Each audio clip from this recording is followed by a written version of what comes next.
രാജഗിരി ഹോസ്പിറ്റലിലെ എല്ലാ നഴ്സുമാർക്കും നഴ്സസ് ഡേയുടെ പ്രണാമം. ഞാൻ രാജഗിരി ഹോസ്പിറ്റലിൽ ഇരുന്നിട്ടാണ് നിങ്ങൾക്ക് ഈ നഴ്സസ് ഡേയുടെ എല്ലാ ആശംസകളും നേരുന്നത്. നിങ്ങളുടെ ജീവിതത്തിൽ നേഴ്സ് ആകുക എന്നുള്ള ആഗ്രഹം എന്ന് ആരംഭിച്ചുവോ അന്ന് നിങ്ങളിൽ ഒരു നേഴ്സ് ജനിച്ചു കഴിഞ്ഞു. ഇന്ന് നിങ്ങൾ ആ നേഴ്സിന്റെ പൂർണ്ണതയിലേക്ക് വളരുകയാണ്. ഏറ്റവും കൂടുതൽ അംഗങ്ങളുള്ള പ്രൊഫഷൻ ഏതാണെന്ന് ചോദിച്ചാൽ ലോകത്ത് അത് നിങ്ങളാണ്, നഴ്സസ്.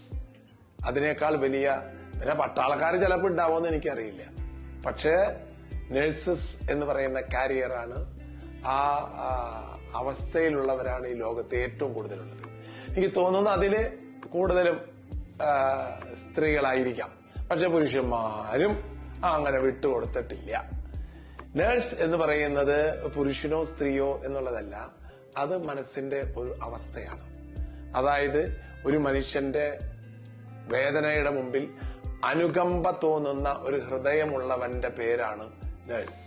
അങ്ങനെയാണെങ്കിൽ എന്നെ കേൾക്കുന്ന നിങ്ങളിൽ പലരും നേഴ്സുമാരാണ്. പക്ഷെ നിങ്ങൾക്ക് സർട്ടിഫിക്കറ്റ് തരില്ല, നിങ്ങൾക്ക് ഹോസ്പിറ്റലിൽ നേഴ്സ് ജോലിയും കിട്ടില്ല. പക്ഷെ റിയലി നിങ്ങൾ നേഴ്സുമാരാണ്.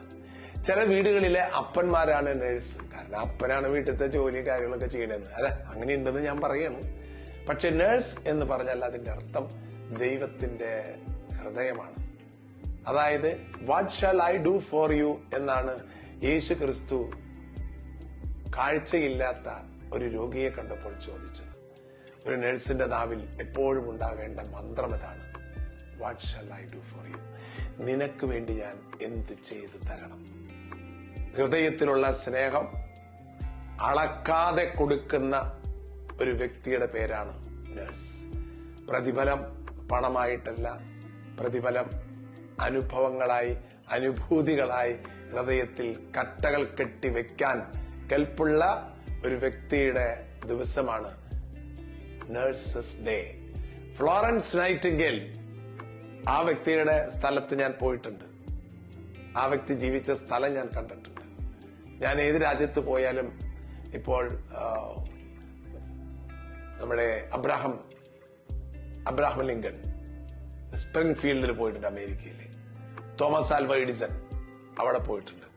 അങ്ങനെ ഏത് ഈ സമൂഹത്തിൽ അപരർക്ക് വേണ്ടി ജീവിച്ചവരുടെ സ്ഥലങ്ങളൊക്കെ കണ്ട് പരിചയപ്പെടാൻ എനിക്ക് സാധിച്ചിട്ടുണ്ട്.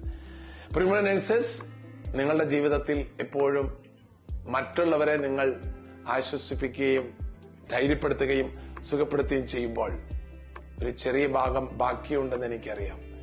നിങ്ങളെ ആശ്വസിപ്പിക്കാൻ ആരുണ്ടാകും? ഒരു ചോദ്യമാണ്. അതിന് നിങ്ങളുടെ കുടുംബാംഗങ്ങൾ ഉണ്ടാകട്ടെ.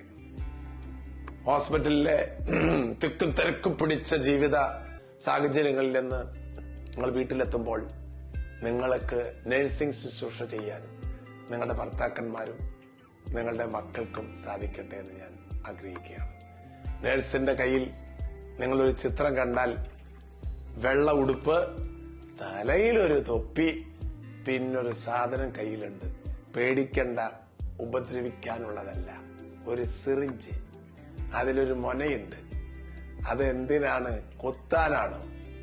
മദർ തെരേസയുടെ കയ്യിൽ കത്തി കണ്ടാൽ ആരും പേടിക്കാറില്ല. ഇതുപോലെ നഴ്സിന്റെ കയ്യിൽ ഒരു മുനയുള്ള സിറിഞ്ച് കണ്ടാൽ ഒരു രോഗിയും പേടിക്കാറില്ല. കാരണം ആ മുഖത്തുള്ള സ്നേഹം ആ മുനയുടെ മുന ഒടിച്ചു കളയും. അതിനാൽ നഴ്സസ് ഡേ നിങ്ങൾക്ക് ആത്മസന്തോഷത്തിന്റെ സുദിനമാകട്ടെ. സന്തോഷിക്കുക. മറ്റുള്ളവരെ ദുഃഖിപ്പിക്കാനല്ല ഈ ജന്മം, സന്തോഷിപ്പിക്കാനാണ്. അതിൽ ഏറ്റവും കൂടുതൽ സന്തോഷം പകർന്നു കൊടുക്കാൻ കഴിവുള്ള മേഖലയിലാണ് നിങ്ങൾ സ്വയം തെരഞ്ഞെടുക്കപ്പെട്ടിട്ടുള്ളത്. നേഴ്സ്, എല്ലാവർക്കും ശുശ്രൂഷ ചെയ്യാൻ ദൈവത്തിന്റെ മനസ്സും ഹൃദയവും തുന്നിച്ചേർത്ത ജന്മങ്ങളാണ് നിങ്ങൾ. Happy nurses day, Rajagiri hospital.